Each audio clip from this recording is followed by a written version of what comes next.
أعوذ بالله من الشيطان الرجيم بسم الله الرحمن الرحيم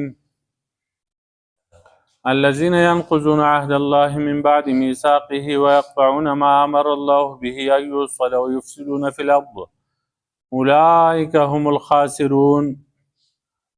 فاسقان ها کسان دي چې ماتوي وعدې د الله تعالی وروستو د مضبوطوالي د هغې نه او پرې کوي هغه شی چې حکم کړی دی الله پاک په هغې باندې چې اودي پاللی شي یو ځای دي شي ویفسدون فی الارض او فساد کوي په ځمکه کې اولئک هم الخاسرون دا کسان خاص تاوانیان دي.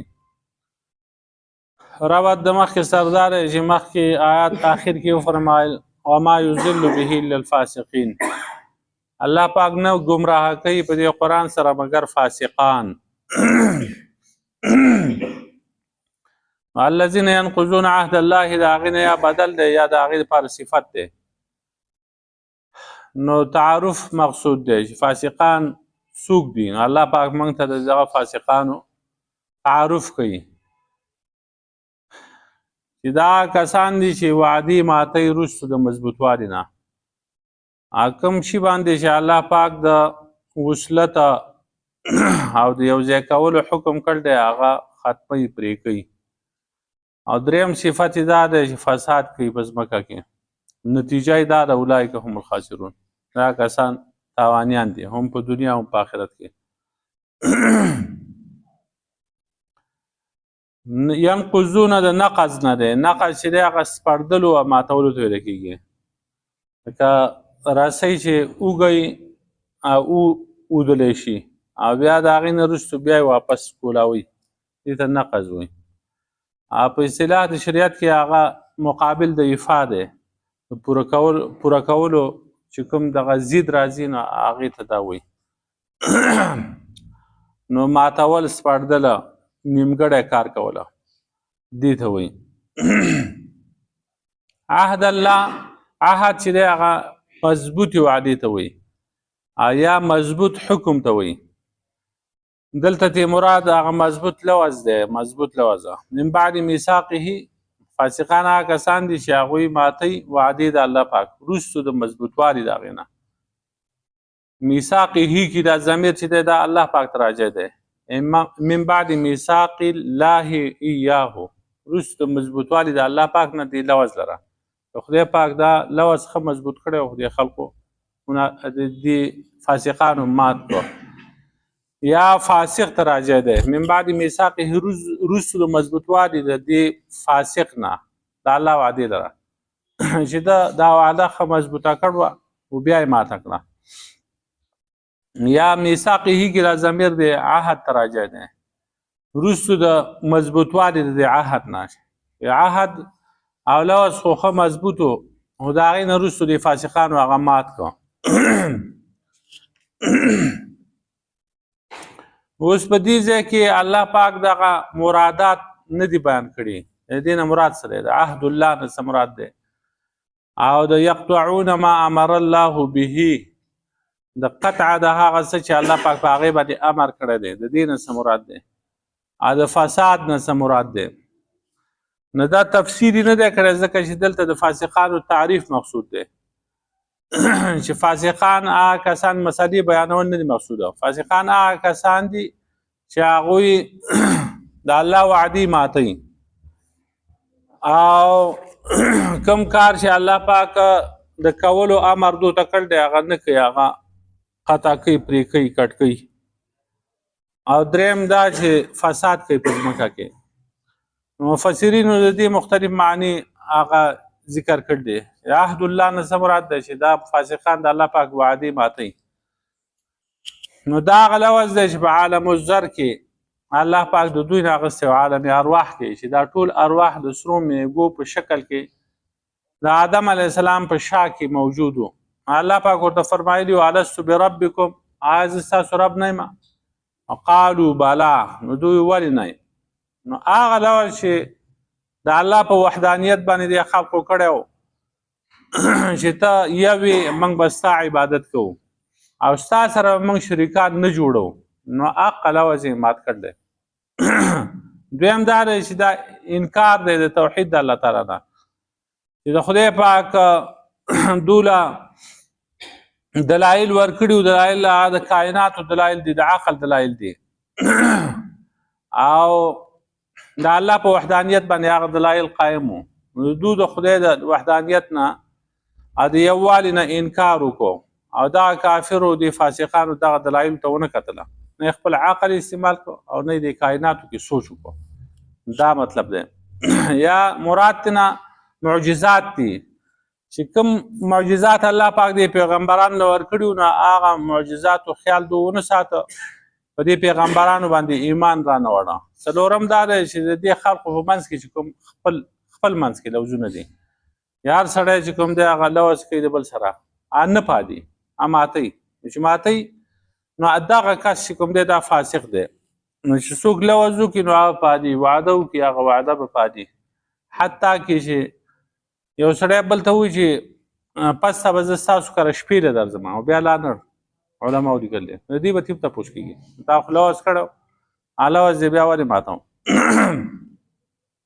نو انسانانو په منځ کې هغه وعدي لوزونه وي، د هغو خو د یو بل سره ډېر زیات تعلق وي، د بای شراء د هغه سرو د خرڅولو یو بل سره جیدادونه ځمکې دا لګېده دي، نور چې کوم دی په هر شي کې دوی یو بل سره شریک دي، یو بل سره لوزونه کوي، وعدې کوي. نو دا چې ماتی جو دا فاسق شو. او که مراد د فاسقینو نه منافقان او یهود شي، لکه مخکې چې د هغوی بحث لاړ، هغو خو د ایمان وعده کړې وه که نه په خپل خوله باندې اقرار یې کړی و او بیا یې هغه یهودو هم هغه لوز مات کړه، منافقانو هم. نو ماتی لوز د روستو د مضبوطوالي نه ویقطعون ما امر الله به ان یوصل، او کټ کوي هغه شی چې الله پاک په هغې باندې امر کړی چې هغه دې وپاللی شي. ما امر الله بوصله، چې الله پاک د هغې په پیوست کولو باندې د هغې په یو ځای کولو باندې حکم کړی هغه ماتی کټ کوي. نو ما امر الله د دې مصداق چې دی هغه څه دی؟ مفسرین وایي چې د دې یو مصداق صلة الارحام دی، خپلولي پاده ده. دو کټ کوي خپلولیان یې کټ کوي.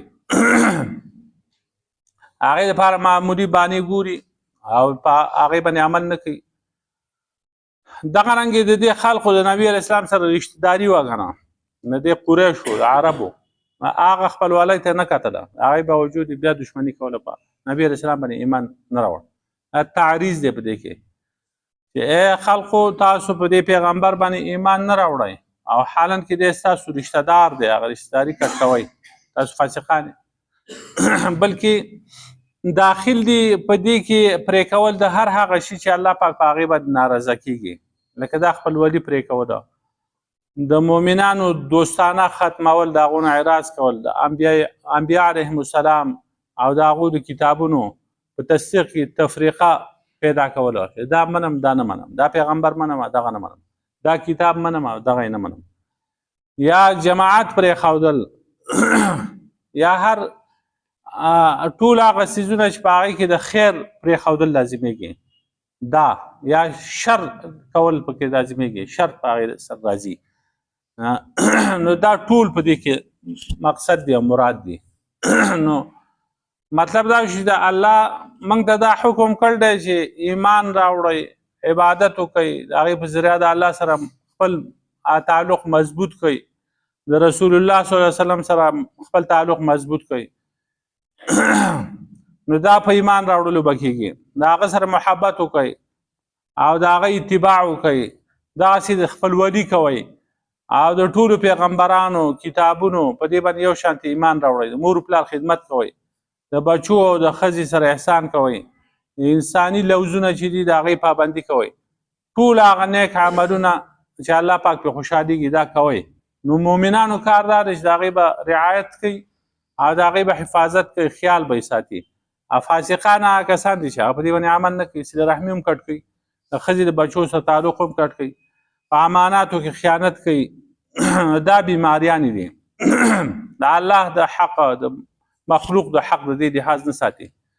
نو دا لږ الفاظ دي، واړه غوندې الفاظ دي، او د دې معنی ته سړی وګوري معنی څومره فراخه ده دا د قرآن جامعیت دی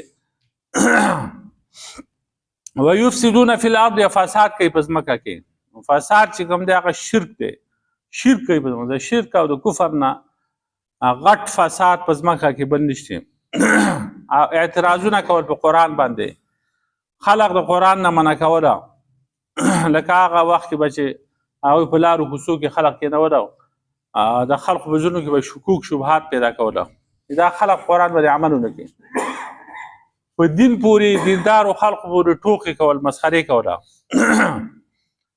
لکه نن سبا چې کافران چې دی هغه په مسلمانانو پورې په دین پورې پیشاړې کوي ټوکې پورې کوي نو په دغسې وخت کې چې کله څوک د دین پورې پیشاړې کوي دیندارو خلقو پورې حکم موږ ته دا دی چې هغو سره به نه کښېنئ پاڅئ به او د هغو سره تعلق مه ساتئ حتی یخوضوا فی حدیث غیره تر دې چې هغوی په بله خبره کې نه مشغول شي په دغه خبره کې مشغولېږي نو که طاقت دې نه کافره د هغو غلبه او زور او طاقت د هغو سره او ستا طاقت نه د هغه ځای نه خپې وباسه درکېږه او چې طاقت یې هغه خو بیا چې دین پورې څوک پیشاړې کوي یا پیغمبر پورې یا شاعر الله پورې او طاقت د مسلمانانو وي او حکومت اسلامي بیا خو اجازه یې ورکړل دا څه ټوله وهئ په دوره باندې هغه خو نشته په ټوله دنیا کې مسلمانان کمزوري دي نو بیا ښه دا ده چې د دغه ځای نه خپې وباسي چې نور د قرآن او د پیغمبر او د دین دا سپکه خو نه اوري که نه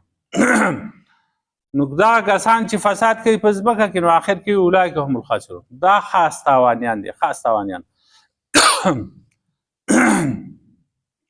نو تاوانیان ځکه دي چې قرآن د شفا او د هدایت کتاب و هغوی د هغه چې کوم دی د دوی د تاوان او د هلاکت سبب وګرځېده او تاوان د دنیا هم یوازې نه دی د آخرت تاوان هم دی په آخرت کې هم دوی تباه برباد دي ځکه وایي چې اولئک هم الخاسرون دا تاوانیان دي هم په دنیا او په آخرت الذین ینقضون عهد الله من بعد میثاقه فاسقان هغه کسان دي چې ماتوي دوی وعده د الله پاک وروسته د مضبوطوالي د هغې نه ویقطعون ما امر الله به او پرې کوي هغه حکم هغه کار چې په هغې باندې الله پاک حکم کړی امر یې کړی چې دا دې یو ځای شي او ودې پاللی شي ویفسدون فی الارض او فساد کوي په ځمکه کې اولئک هم الخاسرون دا کسان خاص تاوانیان دي بنا ظلمنا